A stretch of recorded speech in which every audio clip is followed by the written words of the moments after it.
ಸ್ನೇಹಿತರೆ, ಈ ಲೋಕದಲ್ಲಿ ಅತಿ ದೊಡ್ಡ ಅಂತರ ಶ್ರೀಮಂತ ಮತ್ತು ಬಡವನ ನಡುವೆ ಅಲ್ಲ, ಅದು ಹಸಿವು ಮತ್ತು ಕನಸುಗಳ ನಡುವಿನ ಅಂತರ. ಇಂದಿನ ಕಥೆ ಒಂದು ಹುಡುಗನದ್ದು.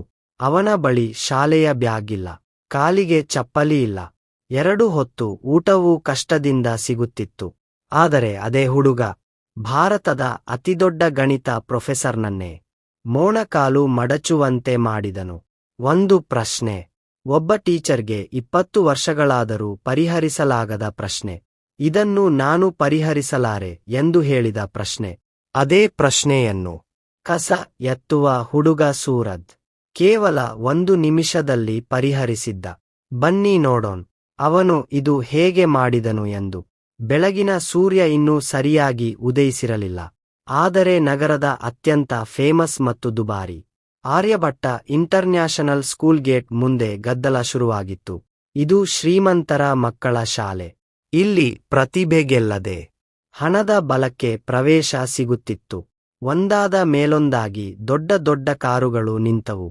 ಎಸಿ ಕಾರುಗಳಿಂದ ಮಕ್ಕಳು ಇಳಿದರು. ಅವರ ಬಟ್ಟೆಗಳು ಮಿನುಗುತ್ತಿದ್ದವು. ಅವರ ಶೂಗಳ ಮೇಲೆ ಧೂಳಿನ ಕಣವೂ ಇರಲಿಲ್ಲ.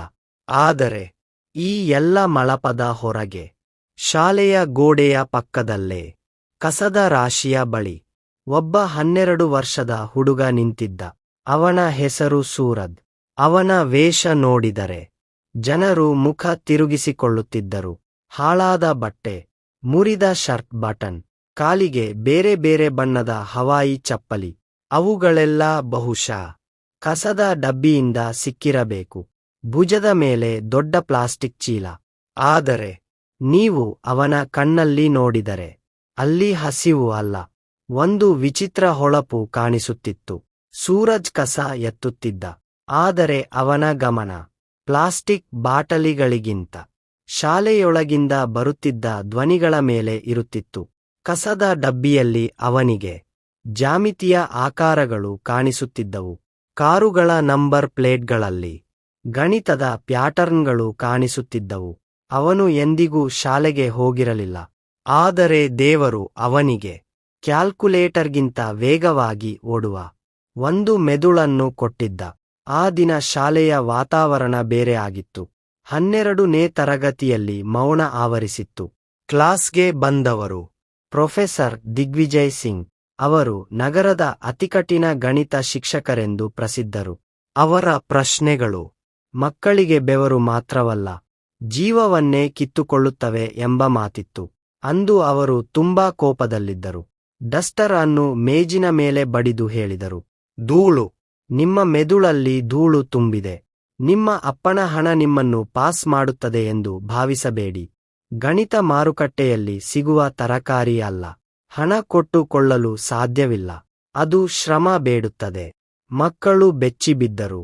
ಅವರು ಬೋರ್ಡ್ ಕಡೆ ತಿರುಗಿ ಒಂದು ಪ್ರಶ್ನೆ ಬರೆಯಲು ಆರಂಭಿಸಿದರು. ಅದು ಸಾಮಾನ್ಯ ಪ್ರಶ್ನೆ ಅಲ್ಲ.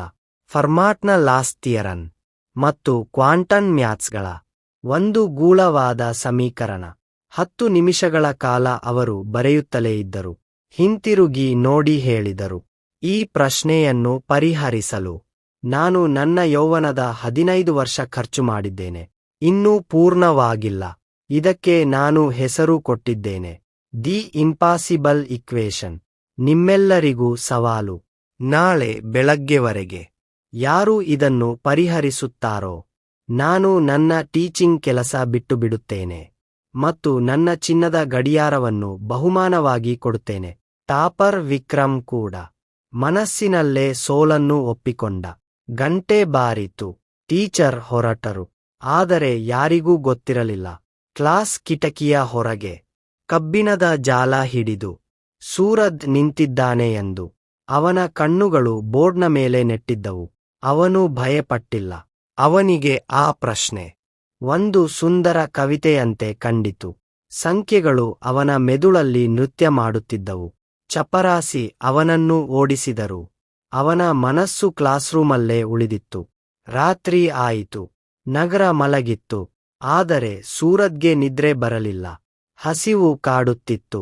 ಆದರೆ ಅದಕ್ಕಿಂತ ಹೆಚ್ಚಾಗಿ ಆ ಪ್ರಶ್ನೆ ಕಾಡುತ್ತಿತ್ತು.